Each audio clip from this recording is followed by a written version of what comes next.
tema de hoje é o tema Uma Vida Significativa. Deus quer que eu e você tenhamos uma vida de significado, uma vida relevante, uma vida que faça diferença, que nós tenhamos uma vida que influencie outras vidas e que nós façamos a diferença no mundo em que nós vivemos. Juízes capítulo 6, eu quero ler alguns versos com os irmãos. É uma história muito conhecida e de um personagem pouco citado ou pouco falado na palavra do Senhor, mas é um texto muito interessante. Juízes capítulo 6, verso 1 em diante. Amém? Os irmãos acharam? Juízes capítulo 6, verso 1 em diante. O texto diz assim: de novo, os israelitas fizeram o que o Senhor reprova, e durante 7 anos ele os entregou nas mãos dos midianitas. Os midianitas dominaram Israel, por isso os israelitas fizeram para si esconderijos nas montanhas, nas cavernas e nas fortalezas. Sempre que os israelitas faziam as suas plantações, os midianitas, os amalequitas e outros povos da região a leste deles as invadiam, acampavam na terra e destruíam as plantações ao longo de todo o caminho até Gaza, e não deixavam nada vivo em Israel, nem ovelhas, nem gado, nem jumentos. Eles subiam trazendo seus animais e suas tendas e vinham como enxames de gafanhotos. Era impossível contar os homens e os seus camelos. Invadiam a terra para devastá-la. Por causa de Midian, Israel empobreceu tanto que os israelitas clamaram por socorro ao Senhor. Quando os israelitas clamaram ao Senhor por causa de Midian, ele lhes enviou um profeta que disse: assim diz o Senhor, o Deus de Israel: tirei vocês do Egito, da terra da escravidão. Eu os livrei do poder do Egito e das mãos de todos os seus opressores. Expulsei-os e dei a vocês a terra deles. E também disse a vocês: eu sou o Senhor, o seu Deus. Não adorem os deuses dos amorreus, em cuja terra vivem. Mas vocês não me deram ouvidos. Então o anjo do Senhor veio e sentou-se sob a grande árvore de Ofra, que pertencia ao abiezrita Joás. Gideão, filho de Joás, estava malhando trigo num tanque de prensar uvas, para escondê-lo dos midianitas. Então o anjo do Senhor apareceu a Gideão e lhe disse: o Senhor está com você, poderoso guerreiro. Ah, Senhor, Gideão respondeu, se o Senhor está conosco, por que aconteceu tudo isso? Onde estão todas as suas maravilhas que os nossos pais nos contam, quando dizem: não foi o Senhor que nos tirou do Egito? Mas agora o Senhor nos abandonou e nos entregou nas mãos de Midian. O Senhor se voltou para ele e disse: com a força que você tem, vá libertar Israel das mãos de Midian. Não sou eu quem o está enviando? Ah, Senhor, respondeu Gideão, como posso libertar Israel? Meu clã é o menos importante de Manassés, e eu sou o menor da minha família. Eu estarei com você, respondeu o Senhor, e você derrotará todos os midianitas, como se fossem um só homem. Vamos orar. Deixa a sua Bíblia aberta. Senhor, a sua palavra foi lida. Esse texto, essa história desses capítulos que vamos refletir, Senhor, é uma história rica em lições para as nossas vidas. Eu peço que eu apenas seja um instrumento do Senhor a iluminar esse texto através do Teu Espírito Santo. Senhor, ilumine esse texto para que a gente possa compreender e que eu possa, da melhor forma possível, guiado pelo Senhor, explanar sobre essa passagem em nome de Jesus. Amém. Meu irmão, minha irmã, o que as histórias e personagens curtos e ocultos da Bíblia nos ensinam sobre a vida? Nós vemos histórias preciosas de grandes personagens: Davi, Jonas, Eliseu, Elias, Daniel, histórias magníficas, e às vezes algumas histórias que estão na Bíblia passam despercebidas, como a história de Gideão.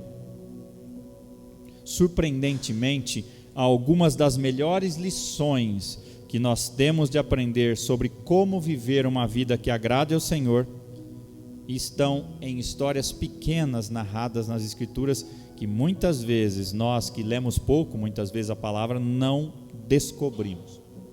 E quando eu olho para esse texto, eu vejo a história de Gideão nos capítulos 6 e 7 de Juízes, eu vejo como viver uma vida de significado, como viver uma vida que faça diferença com base na história deste Gideão. E ao longo desse texto, dessa explanação, eu creio que nós aprenderemos como é que nós vamos dar enfoque às prioridades que Deus tem para as nossas vidas. E eu quero que você olhe para mim, para o texto, e tire comigo algumas conclusões. A reflexão hoje será breve, mas será rica de lições. A primeira delas que nós aprendemos com Gideão, é que nós precisamos descobrir qual é a nossa identidade, quem nós somos. Veja o verso 11 de Juízes capítulo 6, verso 11. Então o anjo do Senhor veio, sentou-se sob a grande árvore de Ofra, que pertencia ao abiezrita Joás. Gideão, filho de Joás, estava malhando trigo num tanque de prensar uvas, para escondê-lo dos midianitas. Então o anjo do Senhor apareceu a Gideão e lhe disse: o Senhor está com você, poderoso guerreiro. Vamos lembrar uma história aqui. O que o contexto dessa história está contando? Que o povo inimigo de Israel, os midianitas, os amalequitas, eles vinham e invadiam Israel e destruíam tudo, levavam tudo, matavam todos os animais e faziam um saque. Então Gideão está ali preocupado, tentando esconder, e o texto é interessante. O texto diz que Gideão está malhando trigo onde? Ele está malhando trigo num lugar de uvas, porque ele está querendo esconder. O texto diz assim, olha o que o texto diz no capítulo 6, Gideão estava malhando trigo num tanque de prensar uvas para escondê-lo dos midianitas. Por quê? Quando o povo midianita chegava, invadia, roubava, destruía tudo, e eles ficavam sem nada. E o verso 6 diz que por causa desse sofrimento que Israel estava passando, ele empobreceu tanto que ele voltou a clamar por socorro a Deus. E obviamente, quando o povo de Deus clama pela ação dele, ele intervém. E o texto diz então que um anjo veio e sentou-se sobre uma grande árvore e começou a observar Gideão. E Gideão, o texto diz que estava malhando trigo num lugar onde se lida com uvas, para escondê-lo dos midianitas.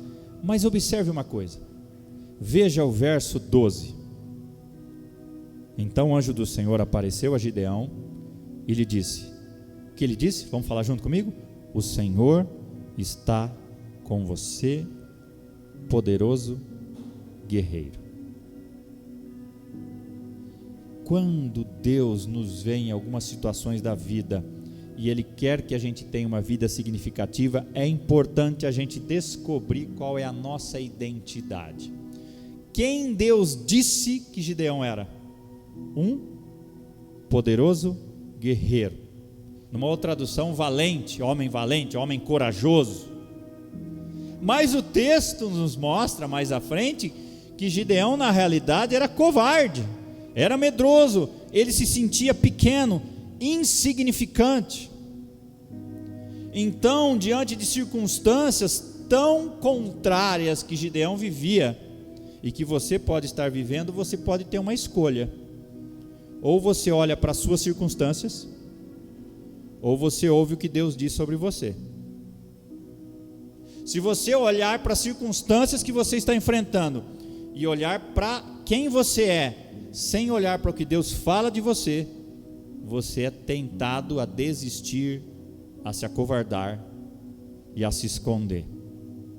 Diante de circunstâncias difíceis que você e eu podemos enfrentar, nós devemos saber claramente quem nós somos. Nós temos uma escolha: olhar para as circunstâncias que eram péssimas, ou então ouvir o que Deus diz sobre quem nós somos. Gideão, se você olhar mais à frente, o verso 15 diz: Ah, Senhor, respondeu Gideão, como posso libertar Israel? Meu clã é o menos importante, e eu sou o menor da minha família. Ele fala: eu não sou nada. Como é que o Senhor me chama de valente ou de poderoso guerreiro? Eu sou da menor das tribos e o menor de todos eles. Gideão estava confrontando o que Deus estava dizendo. E às vezes nós estamos em situações difíceis, diante de situações difíceis, que nós também falamos: Deus, mas eu? E nessas horas nós precisamos identificar quem nós somos. Ou nós olhamos para tudo que está ao nosso redor complicado, ou nós ouvimos o que Deus diz sobre quem nós somos. É hora, no mundo que vivemos, descobrirmos quem nós somos ouvindo quem nos criou. Não ouvindo o que o mundo diz, ouvindo o que o nosso coração diz, ouvindo quem Deus diz que eu sou. Quem Deus diz que você é? No caso aqui, Gideão, mesmo sendo da menor tribo e o menor deles, da tribo deles, Deus estava dizendo para ele: ó, Gideão, você é poderoso guerreiro, creia nisso. Vá, o texto diz aí no verso 14: com a força que você tem, vá. E a pergunta que eu tenho para você nesse primeiro momento é: qual é a sua identidade? Quem você acha que você é?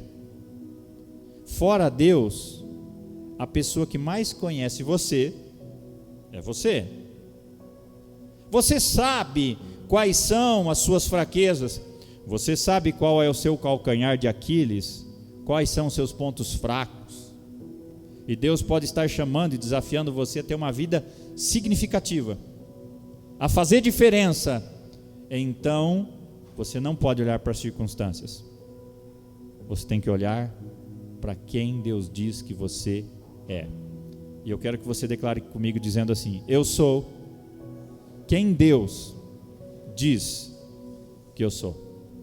O texto está dizendo aqui que Gideão, segundo Deus estava falando para ele, era um poderoso guerreiro. No ponto de vista de Gideão, ele não achava isso, mas Deus estava dizendo isto. Mas avancemos. Outra coisa que nós precisamos decidir é decidir qual é a nossa atividade, o que nós devemos fazer. E o verso 13 diz que Gideão responde a Deus: ah, Senhor, se o Senhor está conosco, por que aconteceu tudo isso? Por que esse povo destrói tudo? Onde estão todas as suas maravilhas? Às vezes você passa por situações difíceis que você fala: Deus, o Senhor está falando isso, isso e aquilo, a sua palavra diz isso, isso e aquilo, mas onde o Senhor está? O Senhor prometeu tantas coisas, o Senhor disse que faria tantas coisas. Onde estão todas as suas maravilhas que os nossos pais nos contam quando dizem: não foi o Senhor que nos tirou do Egito? Mas agora o Senhor, o texto está dizendo aqui, nos abandonou e nos entregou. Eu não sei se você já encarou situações que parecia que Deus te abandonou. E o texto diz: o Senhor, verso 14, se voltou para ele e disse: com a força que você tem, vá libertar Israel. Em situações difíceis, nós temos duas escolhas: ou a gente espera pela força que a gente não tem, ou então a gente vai com a força que nós temos. Ou eu espero pela força que eu não tenho, ou eu vou com o que eu tenho. Ou eu vou com o que eu tenho. O que você tem nas mãos? Qual é a sua capacidade? No que você é bom? Tem coisas que você vai bem, mas não é suficiente. Mas Deus está dizendo: vai com o que você tem, o resto eu faço. O resto eu faço. Você precisa descobrir qual é a sua atividade, qual é a sua ação, qual é a sua capacidade, e vai à frente. Não espere pela força que você não tem, vai com a força que você tem. E a terceira lição é: determine qual é a sua capacidade. Diga comigo: confio em meus recursos, ou observo Deus usar as minhas fraquezas. Você precisa saber qual a sua capacidade. A Bíblia diz que a nossa suficiência está em quem? Em Deus. Ou você confia na sua capacidade, ou você observa Deus usar suas fraquezas. Gideão era fraco. O verso 2 do capítulo 7 diz assim: e o Senhor disse a Gideão: você tem gente demais para eu entregar Midian nas suas mãos, a fim de que Israel não se orgulhe contra mim, dizendo que a sua própria força o libertou. Nós sabemos a história. O texto diz que Gideão aceita o desafio de Deus, e ele então recruta pessoas para estarem com eles, e haviam 32.000 pessoas para ajudar. De repente o texto diz que Gideão, ele convoca, e o povo vem. Olha o capítulo 7, verso 1. De madrugada, Jerubaal, Gideão, e todo o seu exército acampou junto à fonte de Arode. Acampamento de Midian estava ao norte deles, no vale perto do monte Moré. E o Senhor disse a Gideão: você tem gente demais para eu entregar Midian nas suas mãos, a fim de que Israel não se orgulhe contra mim. Deus está falando: ó Gideão, é o seguinte, para eles não falar que ganharam pela força que eles têm, vamos reduzir esse grupo aí. Eu quero mostrar a minha glória, não é a sua capacidade. Eu quero mostrar o meu poder, não é a sua força. E o texto diz então que, para que Gideão anunciasse ao povo que todo aquele que estivesse tremendo de medo poderia ir embora. Você sabe quantos ficou dos 32.000? 10.000. 22 foi medo, foi embora com medo. Gideão tinha 32.000. 22 foram embora. Aí o verso 4 diz: mas o Senhor tornou a dizer a Gideão: ainda tem gente demais, desça com eles à beira d'água, e eu vou separar os que ficarão com você. Se eu disser, este irá com você, ele irá. Mas se eu disser, esse não irá com você, ele não irá. Assim Gideão levou os homens à beira da água, e o Senhor lhe disse: separe os que beberem a água lambendo como faz um cachorro, daqueles que se ajoelharem para beber. O número dos que lamberam a água, levando a água com as mãos à boca, foi de 300 homens. Todos os demais se ajoelharam para beber. Ou seja, só 300 ficaram. Os outros lamberam a água como cachorro. Sendo interessante. E Deus falou: agora você tem a quantidade de pessoas que você precisa. E o texto disse anteriormente que os exércitos vinham com um número incontável. Era milhares e milhares e milhares de pessoas, de inimigos. E Deus falou: vou usar os 300.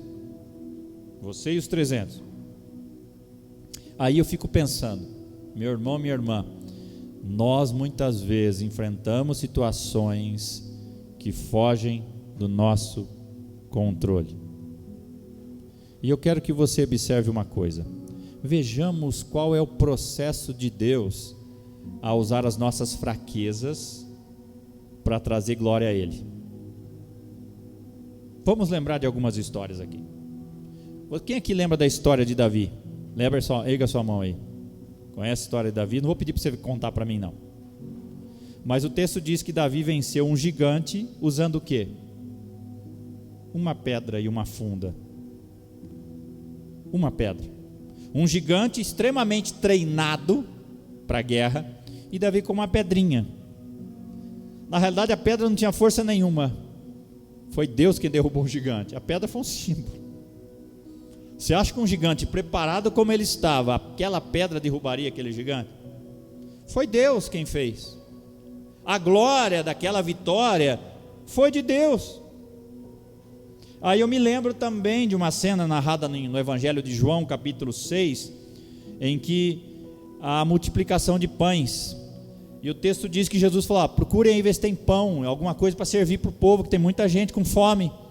E André então traz para Jesus e diz aqui está um rapaz com 5 pães e 2 peixes. O que é isso para milhares de pessoas? E o texto diz: Jesus manda que o povo se assentasse. E continua: havia muita grama naquele lugar e todos se assentaram. Eram cerca de 5.000 homens. Então Jesus toma os pães, dá graças e os reparte entre os que estavam assentados, tanto quanto eles queriam. E o mesmo fez com os peixes, e sobrou. Deus faz o pouco que você tem nas mãos dele se tornar muito. Uma pedrinha que Davi pegou, ele pegou 5. Não é agora o objetivo, mas por que será que ele pegou 5? Ele pensou: se eu errar primeiro eu tenho mais 4. Mais uma pedra pequena derrubou um gigante extremamente preparado. Não foi a pedra quem derrubou, foi Deus. Não foi os 5 pães e 2 peixes que saciou a fome da multidão, foi o milagre de Jesus. Mas alguém teve que oferecer o que tinha. Você entende o que eu estou dizendo? Agora no texto que nós estamos lendo, Deus diz para Gideão, olha só o que diz no verso 7 do capítulo 7: com os 300 homens que lamberam a água, livrarei vocês e entregarei os midianitas nas suas mãos. Mande para casa todos os outros. Todos. Preste bastante atenção no que eu quero explicar para você. Primeiro, o que normalmente Deus faz? O que Deus fez na história de Gideão? Primeiro, Deus reduziu os recursos. Olha lá, Deus reduziu os recursos. Gideão tinha 32.000 pessoas para ajudar ele. De repente, nem 1% ficou. 300. Deus reduziu a esperança humana de vitória. Mas veja, o que mais Deus fez? Deus aumentou a necessidade. Não aumentou?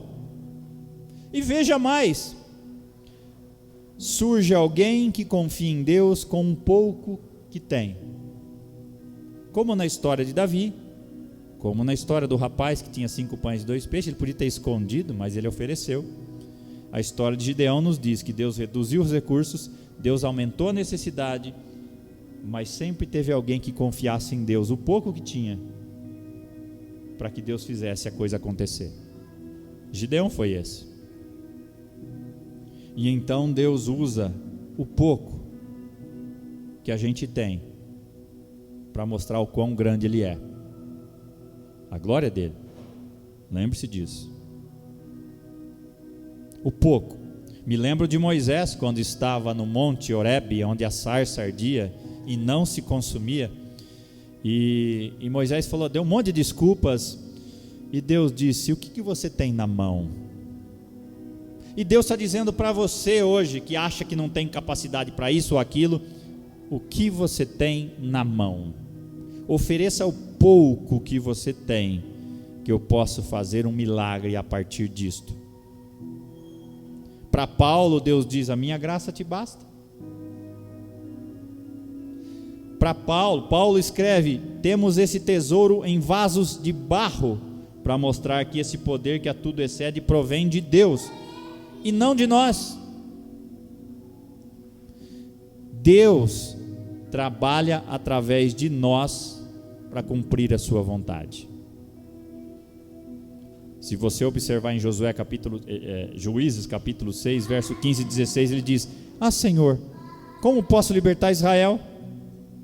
E ele se sente tão pequeno, tão ínfimo, tão insignificante. Aliás, quando hoje estava falando da apresentação do sermão, o Guto falou: pastor, qual que é o título do sermão? É uma vida insignificante? Não, é uma vida significativa. Porque nós somos insignificantes, mas Deus quer nos tornar significantes a partir do poder que Ele tem. E a pergunta que eu tenho para você é a seguinte: quais necessidades você tem tentado atender por conta própria? Você não tem dado conta. Deus está falando para você oferecer essas necessidades em oração e agradecer a Deus, porque em meio às nossas fraquezas, Ele está conosco. Abra sua Bíblia em Eclesiastes, capítulo 11, verso 4. Abra sua Bíblia, Eclesiastes 11, 4. Talvez você esteja adiando algo que Deus quer fazer na sua vida e através dela. Olha o que diz Eclesiastes 11, 4. Vamos ler juntos? Quem fica observando o vento não plantará, e quem fica olhando para as nuvens não colherá. Às vezes, o medo nos trava. O medo às vezes está na raiz de toda a indecisão. Qual é o medo que você tem? Medo de cometer um erro? Medo de falhar?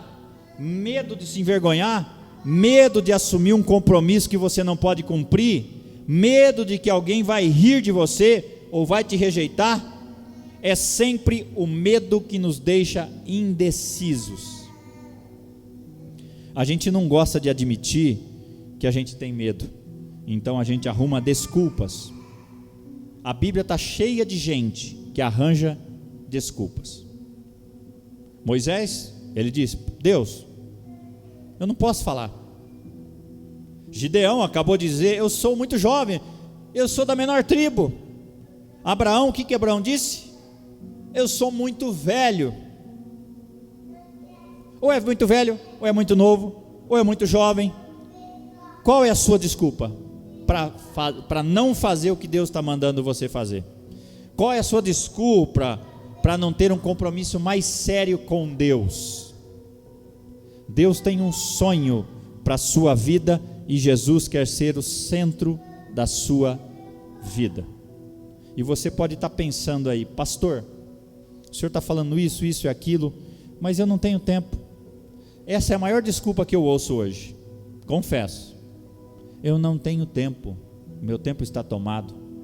Ou então eu não tenho dinheiro, eu não tenho experiência, eu não tenho formação, eu não tenho recursos.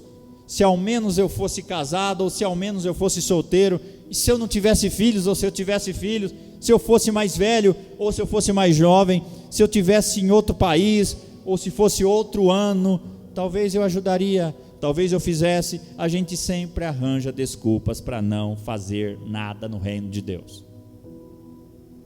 Eu fiquei muito incomodado hoje pela manhã, confesso, muito. Vou abrir meu coração como pastor. Nós tínhamos mais de 2/3 da igreja de irmãos de Cambira. Onde estavam os irmãos de Jandaia? Onde estavam? Escola bíblica, aprendizado da palavra. Você está perdendo. Se contarmos aqui, talvez tenhamos mais irmãos de Cambira do que de Jandaia. O que está acontecendo com vocês, irmãos? Eu estou falando em nome de Deus isso, não é de mim não, porque um dia Deus vai cobrar de mim se eu não falar isto. Leve Deus a sério, os dias são maus, Jesus está voltando. Deus quer pessoas corajosas, Deus quer pessoas que não tenham medo, pessoas que se acham insignificantes, mas que Ele torna significantes, que Ele usa os improváveis. Aquele que não valia nada lá naquela tribo de Manassés, como Gideão. Talvez você se sente um zero à esquerda, e Deus está dizendo para você: eu vou usar você do jeito que você é, se disponha. Tem muita gente morrendo sem Cristo nessa cidade. Talvez seu vizinho, talvez um familiar da sua casa, parentes. E às vezes a gente arranja essa desculpa: não tenho tempo, eu não tenho dinheiro, eu não tenho experiência, eu não tenho capacitação, eu não tenho recursos, tenho isso, não tenho aquilo, deveria ter aquele outro, não tenho tempo, trabalho demais, vou lavar roupa, não pude vir na igreja porque estou lavando roupa. Todo dia a gente acorda cedo para tantas coisas, para o trabalho, e não podemos acordar para vir 9 horas da manhã num culto. Eu acho um absurdo isso, confesso. Eu já fui assim, queria ficar dormindo até mais tarde no domingo, porque trabalha a semana inteira, né? A gente sempre fala, puxa, eu trabalho a semana inteira, domingo eu podia dormir um pouquinho mais, mas nós viemos apenas 2 vezes na semana na igreja. Eu acho muito pouco. Como está? Você está devolvendo o seu dízimo do seu tempo para Deus? Fiquei pensando nisso. Deus priorizou você e eu. Ele entregou o melhor dele numa cruz. Numa cruz. O único filho. E às vezes a gente arranja tantas e tantas e tantas desculpas para não atender o chamado do Senhor. E às vezes o medo é que está impedindo a gente de tomar uma decisão que a gente sabe que Deus quer que a gente tome. Eu não vou ser culpado de não falar isto. Eu não. Eu não faço como Pilatos. Ia falar Pilates, né? Pilatos. Não vou lavar minhas mãos. Porque eu sei que para aqueles que lideram, que falam da palavra num púlpito, vai ser muito mais cobrado. Eu prefiro talvez falar palavras impopulares do que falar palavras que as pessoas gostam de ouvir, porque um dia Deus vai cobrar de mim isto, se eu não falasse. E eu espero, meu irmão, que você... Eu me lembro que eu amava ir à igreja, mas teve momentos que eu não gostava, e às vezes Deus usava uma pessoa na frente, ou num louvor, em alguma situação, que dava uma chapuletada em mim, e eu pensava que, puxa, parece que foi para mim aquilo, que ficava nervoso. Aí eu pensava, puxa, Deus está falando isso porque Ele me ama, e a Bíblia diz que Deus corrige quem Ele ama. Se Deus está incomodando o seu coração, é porque talvez você faz como o livro de Eclesiastes, você fica observando o vento para plantar, e fica olhando para ver as nuvens e não faz nada, fica aguardando o ideal, e o ideal nunca vem. Mas Deus sempre usou pessoas imperfeitas, em situações imperfeitas, para fazer a sua vontade, sempre, sempre. Se você está esperando aquela pessoa perfeita aparecer, ela nunca vai aparecer, porque não existe. Se você está esperando que as circunstâncias sejam certas, ideais, ou esperando para superar certas coisas antes de fazer algum compromisso sério com Deus, não vai acontecer. Os compromissos básicos da vida com Deus devem ser assumidos durante a sua vida. Não adianta lá no último respiro você falar, Deus tem misericórdia de mim. Lógico, Deus pode ter misericórdia de você, mas conheço muitas pessoas que no leito da morte entregaram a vida para Jesus, foram salvas e falaram para mim, pastor, eu queria ter vivido mais e servido mais a Deus. Perderam praticamente a vida toda. Praticamente. Eu tenho mais de 40 anos. Há quem diga que depois dos 40 a gente passou da metade. E a gente começa a pensar, quanto dessa outra metade que eu já perdi, desperdicei. E eu estava falando para a Cláudia esses dias atrás, que eu não quero mais errar os alvos, eu tenho menos flechas. Eu não quero mais desperdiçar o meu tempo. O tempo é curto, tenho filhos, vocês também, netos e filhos, que vão viver num mundo que está virando de cabeça para baixo.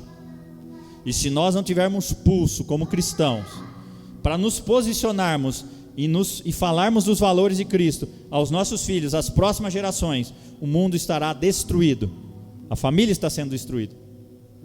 Ontem à noite, eu me encontrei com o pastor Messias. Confesso que tive vontade de chorar, porque foi a primeira vez que eu ouvi depois que ele perdeu a sua esposa. 45 dias que ele perdeu a Avani. E eu sentei do lado dele e o que eu mais queria é abraçá-lo. E eu comecei a olhar para ele e a pensar, como está faltando referenciais nesse mundo. Os nossos referenciais estão morrendo. Quem serão os novos? Eu? Você? Precisamos. Nós temos referência para tudo quanto é lixo nesse mundo. Não temos? Lembra um lixo? Tem alguém que se lembra. Agora lembra de referenciais. Quem são os seus referenciais? Pastor, Jesus. Não estou falando de Jesus. Jesus com certeza. Mas homens e mulheres que você pode olhar para eles e falar: esses são homens de Deus, mulheres de Deus, vida exemplar. Estão sumindo. Nós precisamos continuar. Me lembrei de Moisés. Moisés teve prosseguimento o seu ministério porque ele formou um sucessor, Josué. Josué não fez um sucessor. E a Bíblia diz em Juízes que depois que Josué morreu, o povo fazia o que dava na cabeça. Me lembro de Elias. Elias fez um sucessor, Eliseu. Eliseu não fez um sucessor. Deus está chamando pessoas para fazerem sucessores. Você que é pai, seus filhos vão dar prosseguimento. E como está a formação deles na sua fé? Eles estão ouvindo de tudo. Quem é que mais educa seu filho? A televisão, os eletrônicos ou vocês?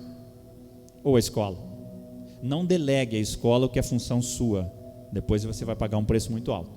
E pode ser tarde. As gerações que estão sendo formadas estão totalmente pervertidas, destruídas, banalizadas. E Deus está chamando pessoas fiéis, cristãs. E às vezes o medo nos trava, medo de ser zombado, ridicularizado, isolado da sociedade por se posicionar. E Deus está dizendo para você: tenha fé. A Bíblia diz: se Deus é por nós, quem será contra nós? Agindo eu, quem impedirá?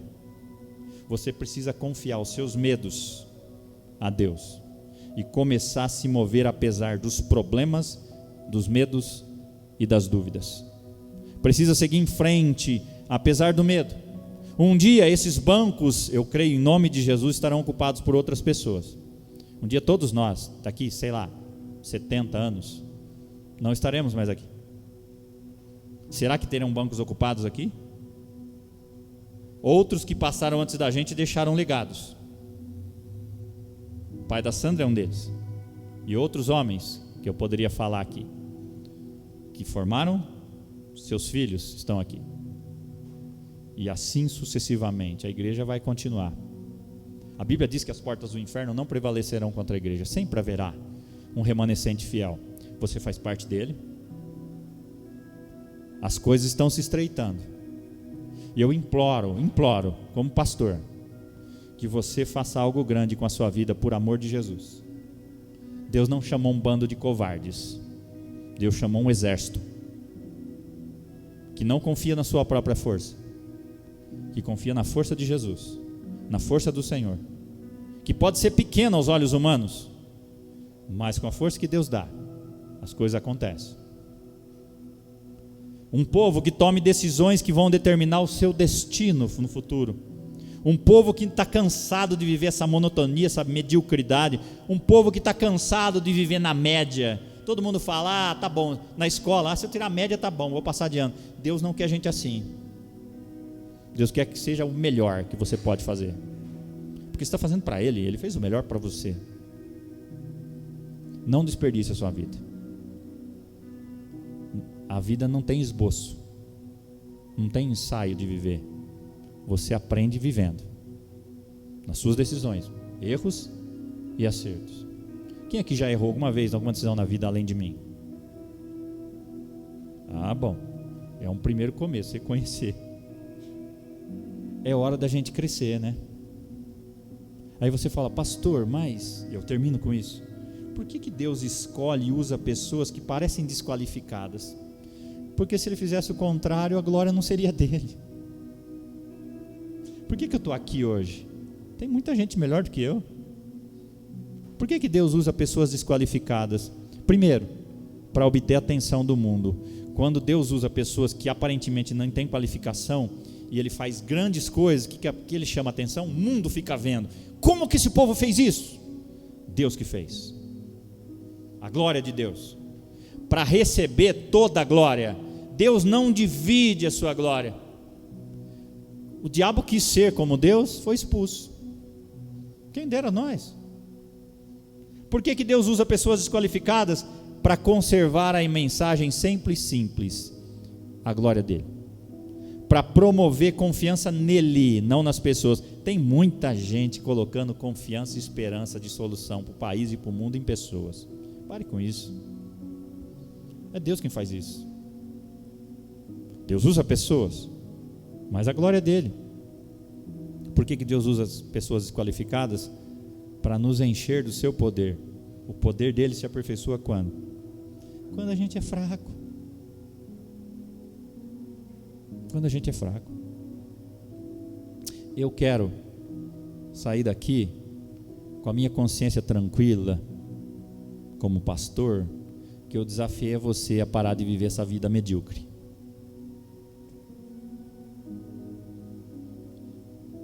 Deus condena aquele que vive a vida relaxadamente. Deus não quer pessoas e cristãos que vivem uma vida relaxada. A gente se dedica para fazer isso, ou aquilo, ou aquele outro, mas às vezes as coisas do reino do Senhor, a gente deixa se tiver tempo. E são as coisas que a gente vai levar para a eternidade, vai prestar contas a Ele. Que decisão você precisa tomar hoje, apesar dos medos que te mantêm paralisado? Quais são algumas das promessas da Bíblia que te encorajam sobre como Deus recompensa aqueles que confiam nele? Deus está desafiando você a viver uma vida significativa, a não passar por essa vida despercebido, mas que as pessoas notem a obra de Deus através da sua vida. Essa igreja só vai crescer e ter novas pessoas sentadas nesses bancos quando todos nós arregaçarmos as nossas mangas e oferecermos o nosso melhor. Nós damos o nosso melhor em tantas coisas, né? Agora que estou me recuperando da doença que eu passei, eu comecei a me cuidar na saúde, a mudar a alimentação, fazer exercício. A gente se dedica para essas coisas, né? Quando a gente vê a vida desse mundo perdendo a vida, o sopro da vida, a gente fica desesperado e fala, vou mudar. E Deus está dizendo hoje para você, não perca a sua vida espiritual. Cuide da sua vida espiritual como você cuida da sua vida física. O médico dos médicos está aqui hoje, quer curar seu coração. Ele quer que você tenha uma vida excelente. Deus não quer menos que a excelência. Excelência é você dar o melhor que você sabe, não ser o melhor de todas as pessoas, mas dar o seu melhor. Seja melhor nas coisas que você faz. Brilhe a luz de Cristo na escuridão que você muitas vezes vai estar durante a semana. Deus quer uma vida significativa. A pessoa que muda o mundo é aquela que encontra significado na palavra do Senhor, em Cristo. Só a igreja pode fazer isso, mais ninguém. Amém? Confesso que é algo pesado para se falar, mas eu saio daqui ciente diante daquele e desse que está dentro de mim, que eu não me calei. Eu não vou calar. Eu não vou me calar. Senão as pedras clamam. Quando eu entrei nesse templo, no dia 1º de janeiro de 2012, eu entrei por aquele corredor, eu fui recebido por essa igreja de uma forma tão amável. Fui muito e sou muito amado, eu creio nessa igreja. E a primeira música que cantou nesse lugar foi Eu Tenho um Chamado, Jamais Vou Me Calar. E essa música faz parte do meu ministério. E eu ouvi pela primeira vez dentro desse templo, no dia 1º de janeiro de 2012. Dia 1º de janeiro de 2021, 2022, vou fazer 10 anos nessa igreja. E eu não vou me calar. Porque eu sei que um dia eu presto contas diante dele. Não se cale diante de tudo que você vê, que você acha que está errado. Não viva nesse mundo politicamente correto. Seja biblicamente correto. Um dia você vai prestar contas a Deus da sua vida. Eu não vou prestar por você. Tenha uma vida significativa em nome de Jesus.